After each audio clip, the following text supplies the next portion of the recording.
सालार को जब पता चलता है कि सज्जल को होश आ चुका है और आज हॉस्पिटल से उसे डिस्चार्ज कर दिया जाएगा, तो उसका दिल बेचैन हो जाता है सज्जल को एक नज़र देखने के लिए। लेकिन वो शर्मिंदा है कि किस मुंह से सज्जल का सामना करे। उसने सज्जल के साथ क्या कुछ नहीं किया। अभी वो इन्हीं सोचों में परेशान खड़ा होता है कि रमशा अपने कमरे की विंडो से सालार को देख लेती है और उसे मिनटों सेकंडों में पता चल जाता है कि सालार सज्जल के बारे में सोच रहा है। तो हसद के मारे फौरन सालार के पास पहुंच जाती है और उसे कहती है कि सालार, अब तो सज्जल ठीक हो चुकी है और अपने घर जाने वाली है। तुम्हें उसके लिए परेशान होने की ज़रूरत नहीं है। वैसे भी कोई लड़की भी ये बात पसंद नहीं करेगी कि उसका होने वाला मंगेतर किसी और लड़की के बारे में सोच रहा हो, चाहे वो लड़की उसकी कज़न ही क्यों ना हो। सालार रमशा को गुस्से से देखते हुए कहता है कि तुम्हारा दिमाग तो ख़राब नहीं? तुम्हें किसने कह दिया कि मैं तुमसे मंगनी के लिए तैयार हूँ? और रमशा सालार के सामने ढीठ बनके खड़ी हो जाती है कि मुझे ये बताओ कि मैं ऐसा क्या करूं कि तुम इस शादी के लिए खुशी खुशी राज़ी हो जाओ।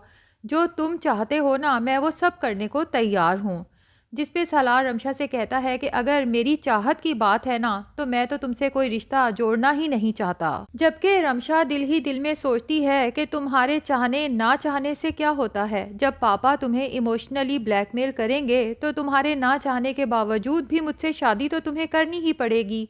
इसलिए फ़ौरन राबिया के पास जाती है कि उसे कन्विंस करे कि अब तो सज्जल बेहतर है, तो पापा पर जोर डालें कि वो जल्द से जल्द मेरी और सालार की कम से कम एंगेजमेंट तो कर दें। जबकि राबिया तो जब से हॉस्पिटल से अर्जुमंद की धमकी सुन के आई है, बहुत ज़्यादा परेशान है और यही चाहती है कि किसी तरह से रमशा को ही कन्विंस करे कि वो सालार से शादी की ज़िद छोड़ दे, क्योंकि राबिया अर्जुमंद को बहुत अच्छे से जानती है कि अर्जुमंद अपनी ख्वाहिश पूरी करने के लिए किस हद तक जा सकती है।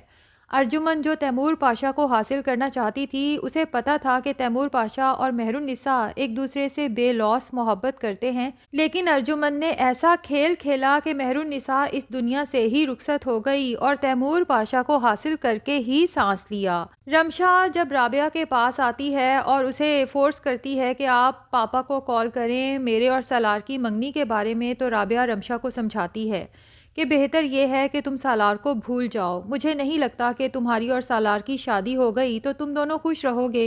रमशा राबिया से कहती है कि आपने मुझसे वादा किया था, आप अपने वादे से पीछे नहीं हट सकती, और वैसे भी हमारी कमिटमेंट हुई थी। आप तैमूर पाशा को बताना चाहती हैं ना कि सज्जल उनकी असल औलाद है और आप सज्जल को भी खुश देखना चाहती हैं।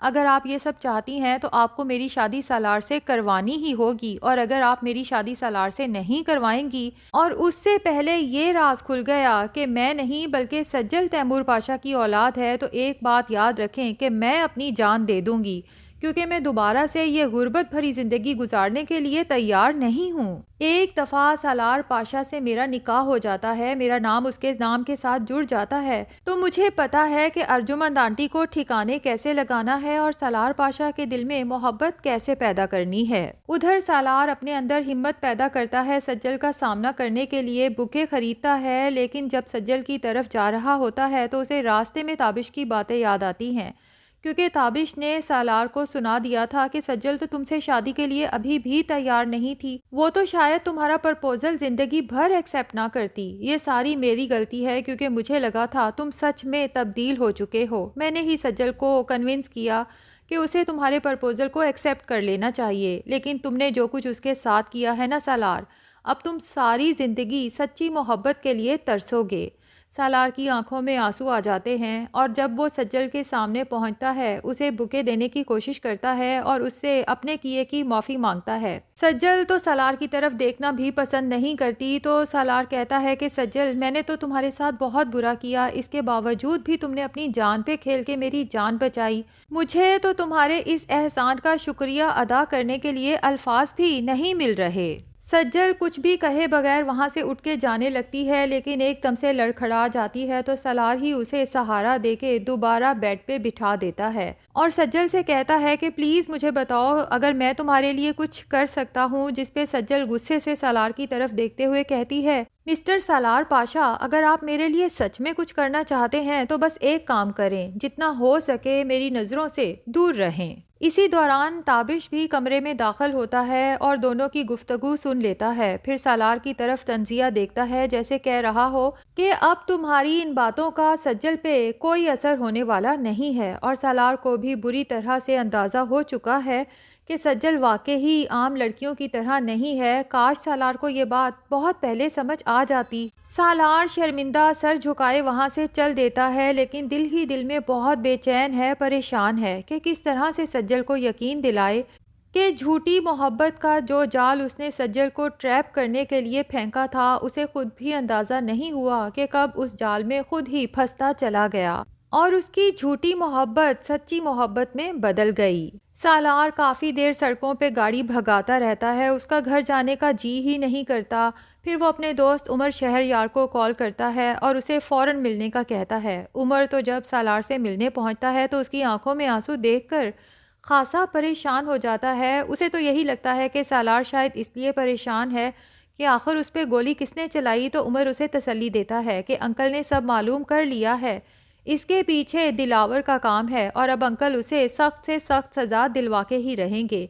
सालार उमर की बातें चुपचाप सुनने के बाद कहता है कि उमर मैं इस वजह से परेशान नहीं हूँ। तो उमर हैरत से सालार की तरफ देखता है। सालार उमर से कहता है, यार उमर, मुझे सच में मोहब्बत हो चुकी है और वो भी उस सज्जल से। उमर सालार से कहता है, मेरे दोस्त, मुझे तो इस मोहब्बत का बहुत पहले अंदाज़ा हो गया था और मुझे ये भी अंदाज़ा हो गया था कि तुम अपनी फीलिंग्स को, अपनी मोहब्बत को मानने से इनकार कर रहे हो, वो भी अपनी अना की वजह से। वरना सज्जल को तो तुम बहुत पहले से चाहने लगे थे, बल्कि तुम उससे बहुत मुतासर भी थे। उधर सज्जल के हॉस्पिटल से घर चले जाने के बाद तैमूर पाशा जब अपने घर आता है तो सोच में डूबा होता है कि ये कैसा हसीन इत्तफाक है कि जब मैंने पहली बार सज्जल को देखा था तो मुझे मेहरुन्निसा सामने खड़ी नज़र आई थी। वही शक्ल, वही आवाज़, वही आदात व अतवार। और अब तो हैरत की इंतहा है कि मेरा ब्लड ग्रुप, जो वाकई ही बहुत रेयर है, सज्जल का भी वही ब्लड ग्रुप है। जबकि रमशा, जो मेरी और मेहरुन्निसा की सगी औलाद है, और अर्जुमन ने जब उसका डीएनए टेस्ट करवाया था तो उसका ब्लड ग्रुप ना तो मुझसे मैच कर रहा था, ना ही मेहरुन्निसा से। और फिर साथ ही उसे अलीज़े भी याद आती है कि कितने दिन हो गए उसने अलीज़े की कोई खैर खबर नहीं ली, हालांकि जब वो लास्ट टाइम आई थी कुछ परेशान थी। अब अर्जुमन जब यकदम कमरे में आती है, तैमूर पाशा को परेशान देखती है तो पूछ ही लेती है कि किसके बारे में सोच रहे हैं, जिस पे तैमूर पाशा कहता है कि अपनी बेटी के बारे में। तो अर्जुमन तंजिया कहती है कि रमशा के बारे में सोच रहे होंगे। अब तैमूर पाशा थोड़ा बुखला जाता है। जाहिर है कि वो सज्जल का नाम तो नहीं ले सकता, इसलिए अलीज़े का नाम लेता है, जिस पे अर्जुमन शुक्र अदा करती है कि आपको याद तो आया कि आपकी रमशा के अलावा भी कोई बेटी है। बहरहाल नाजरीन, अब अर्जुमन जब सालार को बहुत परेशान देखेगी तो उससे बात करने की कोशिश करेगी कि आखिर उसकी परेशानी की वजह क्या है। और फिर हो सकता है बातों ही बातों में सालार पाशा को याद आए कि सज्जल और तैमूर पाशा का ब्लड सेम है और तैमूर पाशा ने ही सज्जल को ब्लड डोनेट किया था, जिसपे अर्जुमन चौंक उठेगी और अर्जुमन का शातिर दिमाग कड़ियों से कड़ियां जोड़ते हुए तह तक पहुंच जाएगा कि रमशा और राबिया ने तैमूर पाशा के साथ बहुत बड़ा धोखा किया है, क्योंकि रमशा तो तैमूर पाशा और मेहरुन्निसा की औलाद है ही नहीं, बल्कि इनकी असल औलाद तो सज्जल है।